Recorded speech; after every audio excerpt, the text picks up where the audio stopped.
السلام عليكم ورحمة الله وبركاته. أخباركم يا جماعة؟ يا رب تكونوا بخير. طمنونا عليكم. شايفين النخلة اللي ورايا دي؟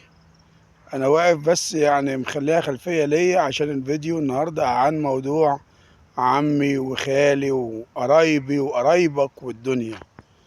يا جماعة، يا جماعة، لو في خال بيتفرج على الفيديو أو في عم بيتفرج على الفيديو، زي لما كان أختك ولا أخوك عايشين وكنت كل شوية تروح هناك وكل شوية تسأل، إذا كنت بقى بسبب أو من غير سبب، إذا كان حتى عشان خاطر الأخوية والمحبة. يا جماعة، بعد الأب والأم ما بيموتوا، كل الأولاد مهما كان سنهم بيضيعوا.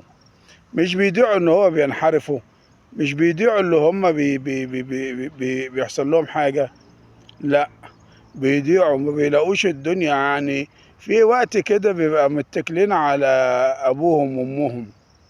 مش بتكلم اللي هم متجوزين وعندهم اولاد، انا بتكلم على اللي هو في الدراسة واللي هو الصغير. يعني عايزين يا سيدي، مش عايزين فلوس، عايزين النصيحة، عايزين النصيحة، مش عايزين حاجة تاني. الفلوس اهي بتقضى وبتتستر، ايا كان اللي حصل، ايا كان بتيجي منين، ربنا بيرزق. انما هم محتاجين النصيحة، محتاجين ان حد يقف جنبهم، محتاجين ان حد يقول لهم معلش، حد يقول لهم اعملوا كذا وسووا كذا. يا جماعة، بعد اذنكم، اي خال واي عم ما يجيش على اولاد اخوه او ولاد اخته. يا جماعة، الجماعة اللي هم طمعانين في الورث بتاع البنات وطمعانين في ان هم ياخدوا نسبة من فلوس اهاليهم واخواتهم اللي ماتوا، واولادهم في الدراسة محتاجين.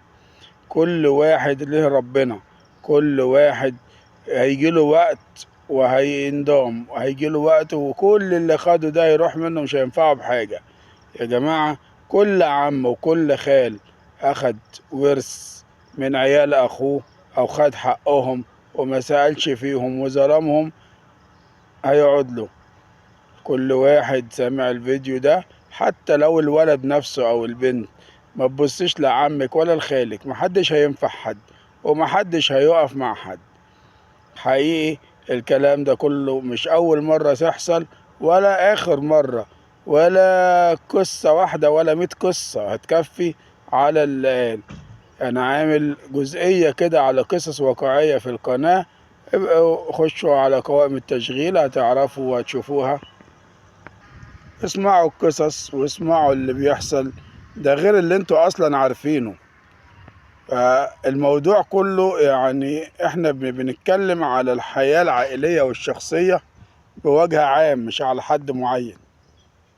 اللي عنده قصة ممكن يبعتها لنا، ومش هنقول اسامي طبعا زي ما اتكلمنا قبل كده. فالموضوع كله مش مستاهل ان احنا نحكي في حاجات زيادة نطول الفيديو عليك ولا حاجة، لا. هو الموضوع اللي انا اختصرته كله، اي عم واي خال يراعي ربنا في ولاد اخوه.